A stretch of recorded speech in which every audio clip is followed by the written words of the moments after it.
제가 그분에게 어떤 말씀을 드렸냐면 당해보면 안다고 말씀드렸어요.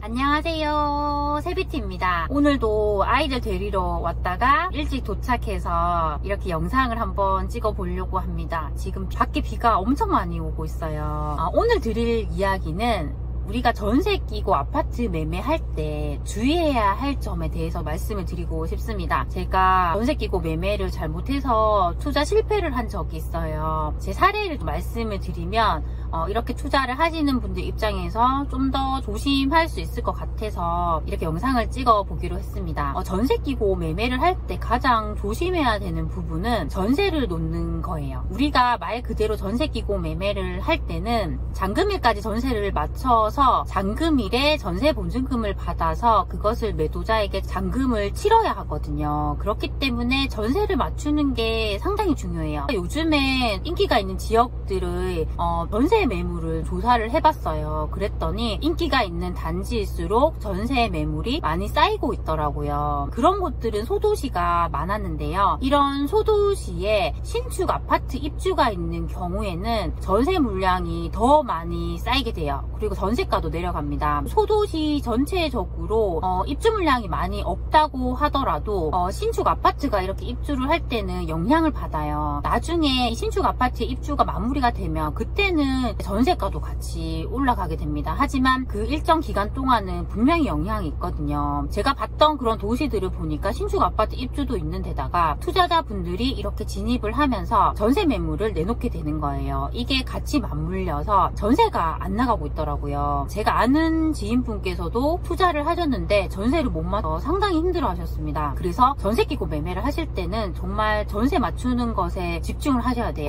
제 케이스를 좀 말씀드릴게요. 저 같은 경우는 첫 투자였어요. 부동산에 전혀 관심이 없고 계속 첫 집에서 7년 이상을 계속 살았었는데 친구들이 이렇게 자산을 늘려가는 걸 보면서 제가 투자를 해야겠다고 결심을 했었습니다. 그때는 부동산 투자가 공부를 해서 하는 게 아니라 감으로 하는 줄 알았어요. 다 운이 좋아서 투자가 잘 된 거라 생각을 했고 저는 운이 좋기 때문에 잘 될 거라는 그런 잘못된 생각을 가지고 있었습니다. 네, 그때가 여름이었는데요. 다른 분들이 이제 여름에 휴가를 많이 가셨잖아요. 저는 그때 두 아이를 데리고 부동산 사무실에 정말 자주 갔습니다. 그때는 여름이고 휴기인데다가 아무도 집을 보러 오지 않는데 제가 아이들을 데리고 이렇게 부동산에 오니까 소장님들이 정말 많이 반겨주셨어요. 그렇게 보다가 제가 살고 있던 곳에서 멀지 않은 곳에 좀 더 입지가 좋은 곳이 있었어요. 구축 아파트가 있었는데 그곳은 상권이나 학원이나 학원가들이 제가 사는 것보다 훨씬 좋았어요. 그곳에 금매가 있더라고요. 그래서 제가 이왕 부동산에 들렀으니까 집을 보겠다고 해서 집을 봤는데 집주인이 쓰셔서 집도 되게 깨끗하게 관리가 돼 있었어요. 그런데 이렇게 집을 보러 오는 사람이 없는데 제가 갑자기 집을 보러 가니까 매도자분은 좋았던 것 같아요. 혹시나 가격 조정이 되나 싶어서 가격을 좀 더 빼줄 수 있냐고 말씀을 드렸더니 흔쾌히 빼주시더라고요. 그래서 제가 500만 원 정도 이렇게 조정을 했습니다. 그때까지는 좋았어요. 근데 소장님께서 잔금일을 2달 반 정도로 하자고 하더라고요. 그때는 제가 정말 초초불운이었기 때문에 잔금일은 그냥 그렇게 잡는 거라고 생각을 하고 알겠다고 했습니다. 그때가 8월 중순쯤이었고 2달 반이니까 거의 11월 초가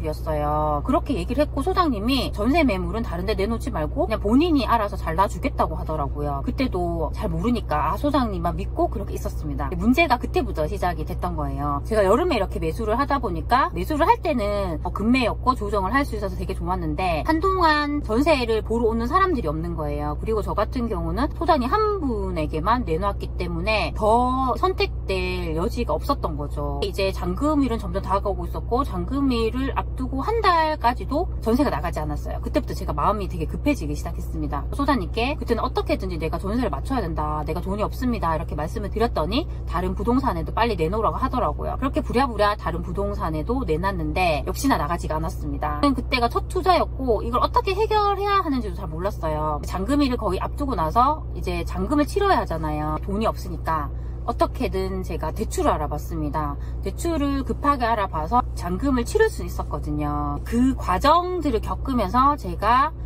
투자 경험도 없었고 너무 무모했고 배우자도 그렇게 찬성하지 않는데 제가 이렇게 거기 때문에 정말 상당히 괴로웠어요. 그리고 첫 투자가 잘 돼야지 그 다음 투자도 자신감 있게 할 수 있는데 전 한동안 투자를 하지 못했었습니다. 그만큼 전세 끼고 매매를 할 때 이렇게 전세를 맞추는 게 리스크가 있어요. 특히나 이렇게 초보 투자자분이라면 이런 것에 되게 유의를 하시는 게 맞다고 생각을 합니다. 제가 이렇게 수업을 할 때 수강생분들에게 항상 전세 리스크를 되게 강조를 많이 합니다.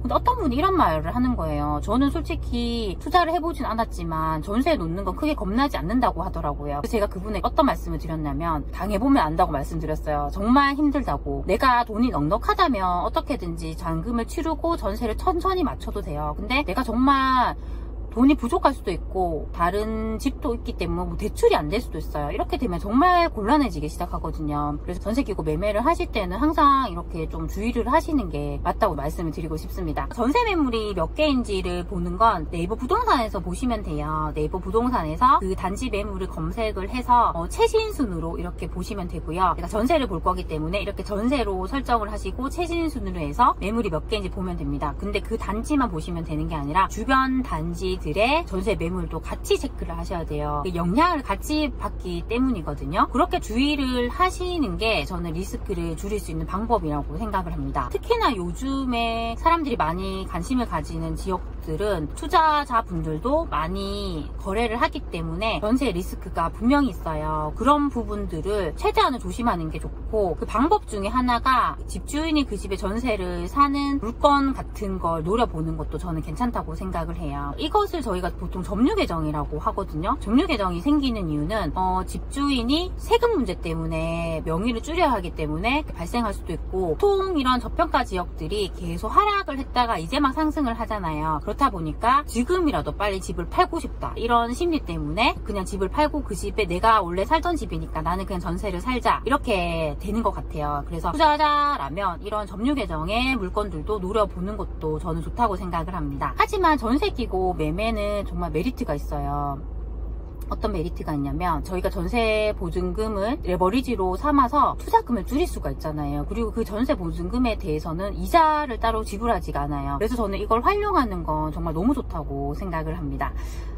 오늘은 이렇게 전세 끼고 매매를 하는 것에 있어서 주의해야 할 점에 대해서 말씀을 드렸습니다. 부동산 투자를 할 때 리스크가 없을 순 없어요. 하지만 저는 어떻게든지 리스크를 줄여나가는 건 필요하다고 생각을 합니다.